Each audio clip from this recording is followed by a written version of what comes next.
Pour commencer, 2 citations.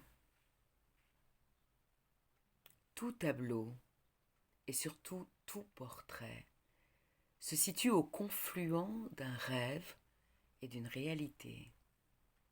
Georges Perec, La vie mode d'emploi. Qu'importe si j'ai pris ce train, puisque je l'ai fait prendre à des milliers de gens. Blaise Cendrars. Voici donc les promesses orphelines de Gilles Marchand, paru le 22 août 2025 aux éditions Aux Forges de Vulcain, dans la collection Fiction, 288 pages. La chronique a été rédigée le 1er mai 2026 sur Évanance littéraire, la page Facebook et le site internet. Et c'est donc le 6e roman de cet auteur.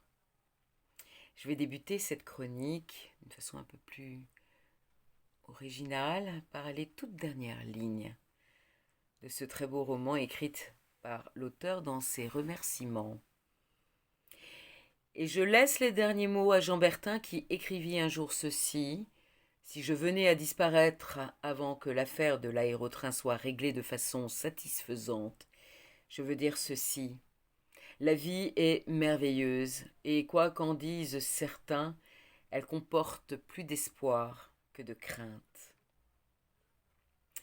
Histoire méconnue de l'aérotrain, de son concepteur Jean Bertin, mais aussi histoire de Gino, histoire d'amour, histoire de famille, histoire d'une moitié de siècle, histoire d'une certaine France, histoire d'inventions et de rêves. Une histoire, notre histoire, faite de tout petits riens et de grandes choses. Douce, tendre, nostalgique, réjouissante, qui gonfle les cœurs de peine ou de bonheur, qui nous ressemble, qui nous fait nous souvenir de nos parents, grands-parents, qui ravivent des parfums, des saveurs d'hier et d'enfance, des chansons, des airs à la mode, des réclames au charme désuet, des images à la télévision ou dans les journaux, des premiers sondages de l'IFOP. Et question cruciale: êtes-vous un peu, beaucoup, passionnément ou pas du tout heureux? Un roman sourire et petite larme d'émotion qui rend notre regard brillant du bonheur et de se rappeler certains moments de notre jeunesse, de notre vie ou de celle de nos prédécesseurs.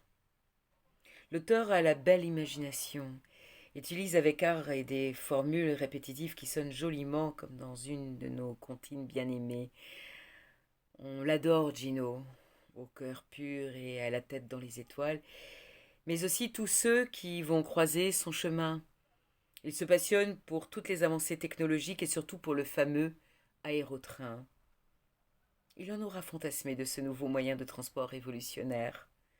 Il sera témoin de tous les bouleversements, progrès de cette seconde moitié du XXe siècle. Mieux, il y participera.